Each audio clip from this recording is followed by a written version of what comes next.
Hey guys, Lasso here, and welcome back to another video. So, it's been a little while since my last video, but whatever, I'm back, and making a thing.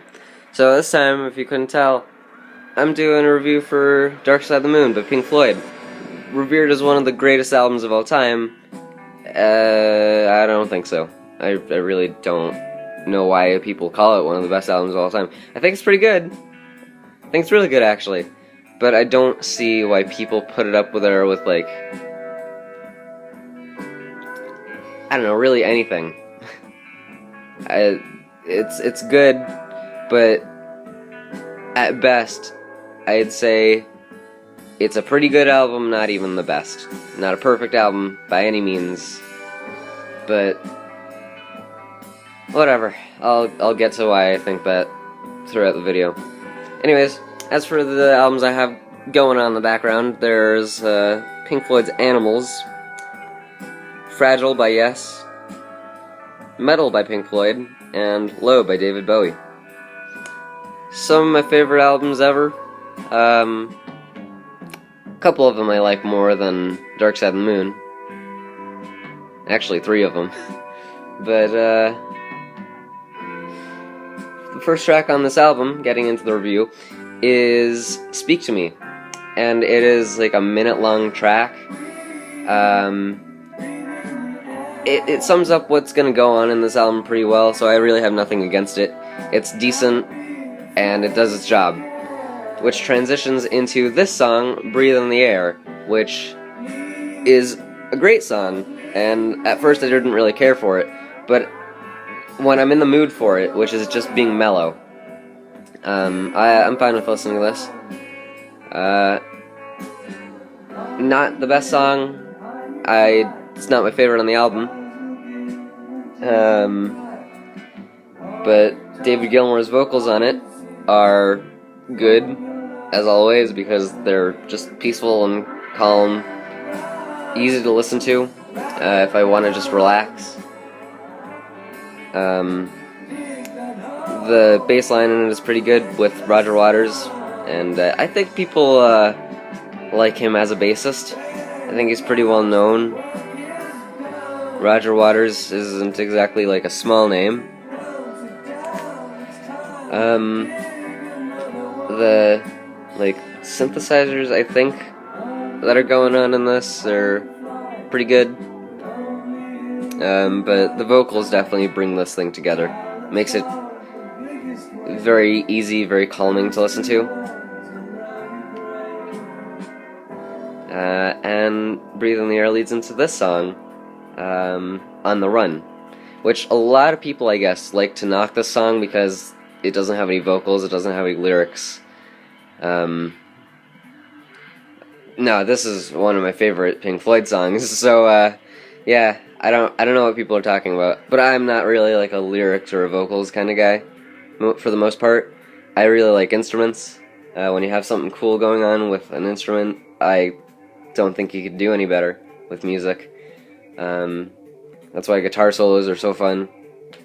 But, yeah, that song, synthesizers are used very well in this. I think it's about, I don't really care for meanings in songs either, but in this song I like to find it, if I can. But in this song, I think it's about not being able to avoid what you fear. I'm not really sure. I just like the sound of it. I like the footsteps in the background of the dude running away, and the plane later on in the song, and the evil laughter that comes back in a later track that'll get to. Overall, it's a great song. I really love it. It's just a fun, actually pretty hard rocking song for really nothing going on. It's very suspenseful, and it really makes me enjoy it whenever I listen to it. And the next song on the album is Time, one of the most well-known Pink Floyd songs, and I'm not entirely sure why. It's like 8-ish minutes long. I think that makes it the longest song in the album, unless I'm just being stupid. There's the evil laughter. Oh god, it sends chills every single time. Just it's so creepy.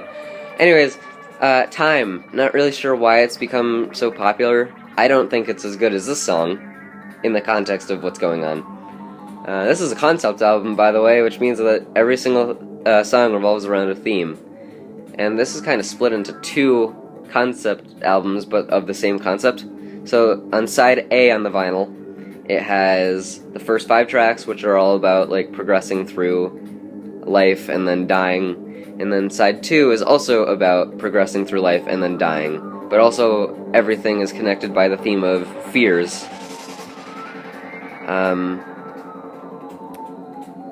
But anyways, onto Time. It has a really slow, dramatic build-up, and then the vocals are pretty good on it, and the bass line is kind of boring. The guitar is kind of boring. The synthesizers are pretty good. But I do like the thing in the beginning with all the clocks and like ticking and faster than your heartbeat stuff, because the beat at which it moves, I guess, it is faster than the heartbeat, which makes it unsettling to listen to, which is very well done. And the lyrics are nice if you like listening to those. They're not peaceful.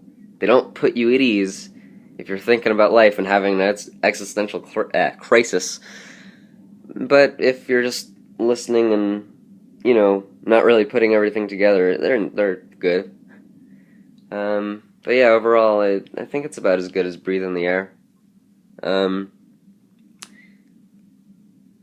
Here we go. You'll hear clocks in the background and ticking. And then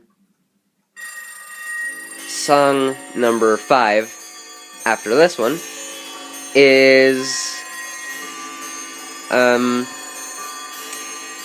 Great Gig in the Sky, which is a vocal and piano only track, I believe, of a lady whose name I can't remember, singing really high notes for the purpose of singing high notes. I know the purpose of it is because it's supposed to reflect ascending to heaven, and that's why it's called The Great Gig in the Sky. But I don't care, because it doesn't sound good. To me, screaming vocals for the purpose of just screaming them is very pointless, and if it doesn't sound good, it doesn't sound good, and it doesn't make a good song. I don't care what the meaning is. So yeah, that is my least favorite song on the album. Thankfully, it just gets better from there, I think. Because the next song on the album is the very well-known Money, which starts off with the jingling of coins and a cash register sound opening.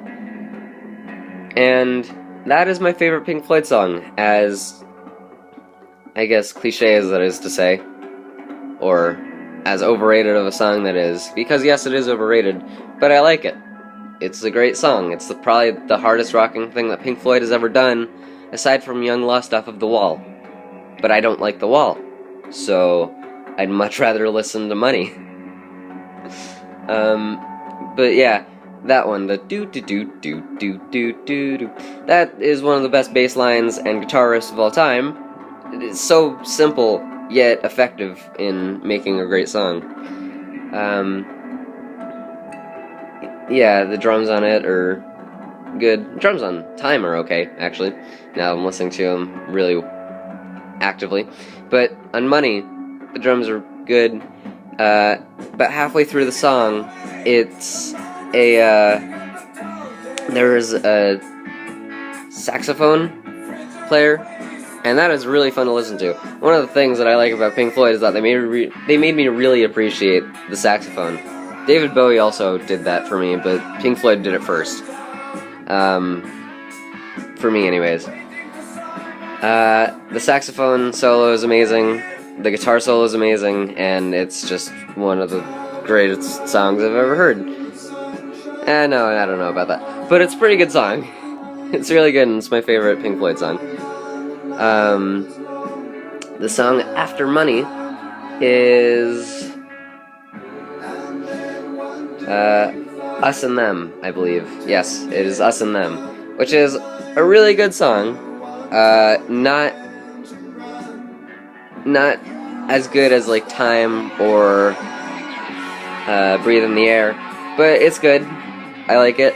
It's a very relaxing song that I can listen to for the same effect that Breathe in the Air has on me.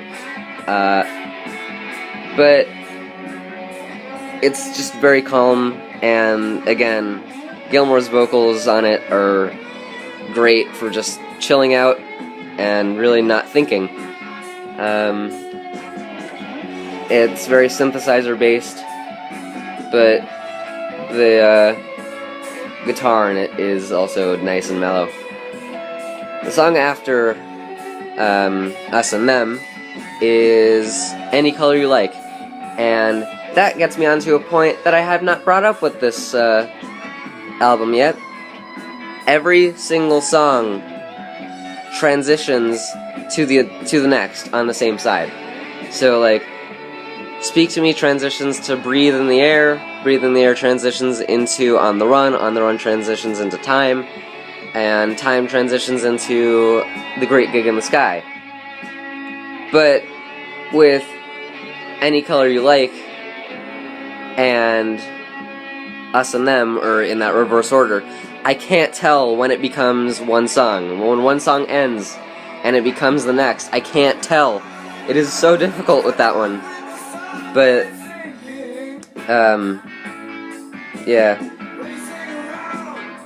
When I know which song it is, Any Color You Like isn't my favorite on the album.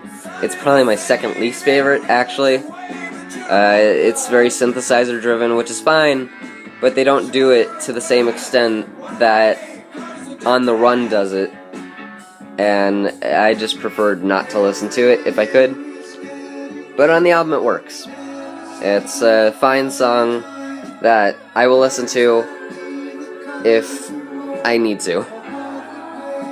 The next song on the album is Brain Damage, which is one of the most chilling songs on this entire album for that creepy laugh in the background that comes up again. Yeah, that's the same laugh that comes up in On the Run, and it's about, well, the lyrics are, the lunatic is wherever. On the grass, in my head, there's someone in my head, but it's not me. Very creepy and disturbing, and it just works. It's a very good song, and I have nothing against it. It's just, because of how creepy it is, I am very weak when it comes to that stuff, so I'll prefer to stay away from it, thank you. But, yeah, vocals are good. That laugh, I don't remember who did that laugh. Someone who wasn't actually in the band, but I think someone who worked with the band did that laugh, and did it very well, obviously. Other than that, really nothing special about the song. It's a good track, but again, not even close to my favorite. I like it a little bit less than Us and Them, I think.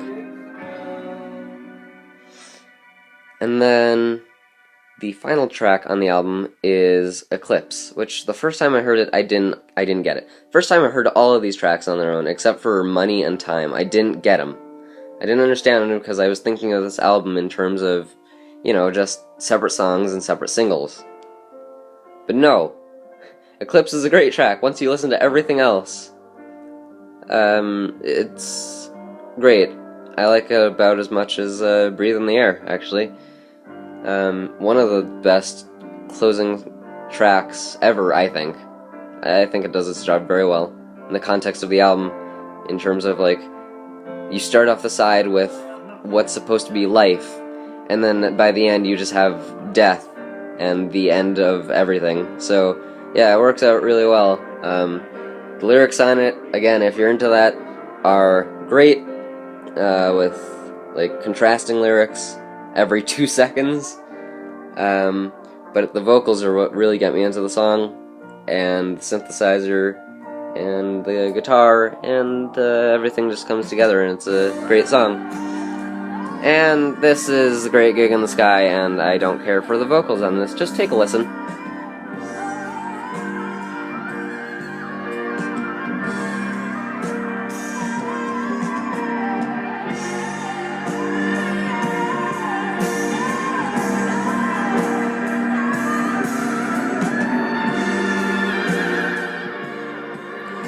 Yeah, no thank you. I'll stay away from the weird, like, screamy thing that she's doing. Sorry, my finger got in the camera, I just don't care about this song. Anyways, overall, this album's pretty good. Anywhere from pretty good to really good. It's just not my favorite. The 3 albums up here that I like more than that are Fragile by Yes, Pink Floyd's Metal. So yeah, Metal outranks Dark Side of the Moon in my opinion, and Low by David Bowie. Animals is good, but I don't like it as much as Dark Side of the Moon. So, yeah. Overall, no, this is not my favorite album of all time. I don't think it's the best album of all time.